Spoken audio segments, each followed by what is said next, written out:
Every single time you stream a movie, shoot off a text, or check your bank account, you're plugging into this giant invisible network.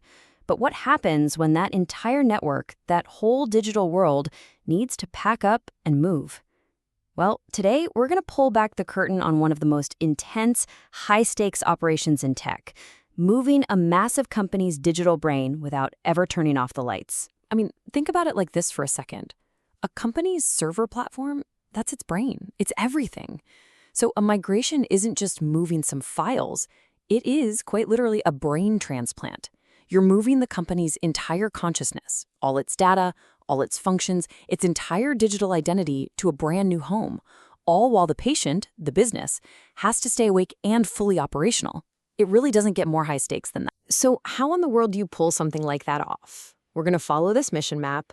We'll start with the why you'd even attempt this.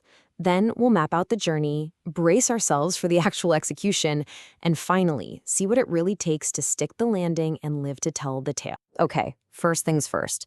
Why would any company in its right mind sign up for this? It's not a decision that's made lightly, believe me. It's almost always driven by these huge, powerful forces that you just can't ignore. It often starts with a single email. A vendor announces end of support. And just like that, you've got no more security patches. That vulnerability forces you to look at your aging system, which, let's be real, is probably already struggling with performance. And right then, you start seeing these new platforms that promise better features, better scalability, and lower costs. The dominoes just start to fall.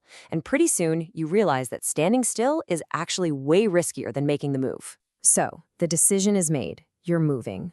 But you can't plan a journey if you don't know exactly where you are right now. This first phase is all about a deep, deep survey of the existing digital territory, because you absolutely cannot move what you don't fully understand. This initial survey is mission critical. It's like creating a perfect high-resolution map. Teams have to inventory every single piece of hardware, from the actual physical servers down to the virtual machines. Then they track performance metrics, CPU, memory, you name it, to find any existing problems. Because you definitely don't want to pack your bottlenecks for the trip. And maybe most important of all, they have to map every single software dependency. If you miss just one little connection, a whole critical service could just vanish. All right, once you have that perfect map of the old world, it's time to draw the blueprint for the new one. This is the strategy phase, and it's where every single detail gets planned out with almost military-grade precision. A winning strategy really stands on these 5 pillars. First, you have to define what success even looks like. What are the goals, the budget, the timeline? Then you obsess over failure. You game out every possible risk you can think of. You set up a clear governance structure so everyone knows who makes the tough calls. And it all gets captured in an incredibly detailed roadmap and documentation. The goal here is simple. Leave absolutely nothing to chance. And that brings us to the million-dollar question, doesn't it? With a plan this complicated, with so many moving parts, what happens if something goes catastrophically wrong? What's the emergency escape hatch? Every good migration has 2 plans. Plan A is the happy path, we go forward plan, where everything works perfectly. But Plan B, the rollback, is just as crucial. And this isn't just, oh, we'll figure it out. No, this is a fully documented, pre-tested procedure to switch everything back to the old system if disaster strikes. It is the mission's big red eject button. It guarantees the business keeps running no matter what. But here's a fundamental truth about these projects.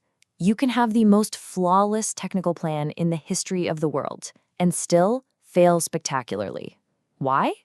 Because you've forgotten about the other equally critical half of the equation, the people. Change management is absolutely non-negotiable. This means you're constantly communicating with everyone, from the CEO down to the end users. It means you're doing comprehensive training so people aren't completely lost on day one. And it means you're actually engaging with people to make sure the new system does what the business needs it to do. A technical success is a total business failure if nobody can use the new platform. All right, the plans are locked, the teams are prepped. It is time for the main event, the heart of the entire operation. This is the final approach, the moment where all that careful, choreographed planning gets put to the test. The cutover is this incredibly tense countdown, usually squeezed into a single weekend to minimize disruption. At T-minus 24 hours, you take one final system backup. At 12 hours out, the last big data sync starts. But the real point of no return is at T-minus 1 hour. That is the final go/no-go decision. And once that call is made and the switch is flipped at T0, there is no easy way back. That huge go/no-go call, it all hinges on something called user acceptance testing, or UAT. This isn't just about the tech working, it's the final dress rehearsal. You have real users run their actual day-to-day tasks on the new system. It is the absolute last line of defense to make sure that brain transplant was a success before you unplug the life support on the old system for good. So the cutover is done. The system is live. Mission accomplished, right? Well, not quite. The work is definitely not over once you've landed. In fact, a whole new phase of the mission is just getting started. Immediately after the move, the focus shifts completely to optimization. The top priority, taking up a huge chunk of the effort, is analyzing real-world performance. From there, teams fine-tune absolutely everything. They're optimizing resources to make sure nothing is being wasted, and they're tuning the network and storage for maximum speed. It's all about wringing every last drop of power and efficiency out of this shiny new platform. You know, throughout this entire process, there's one idea that keeps popping up again and again: documentation.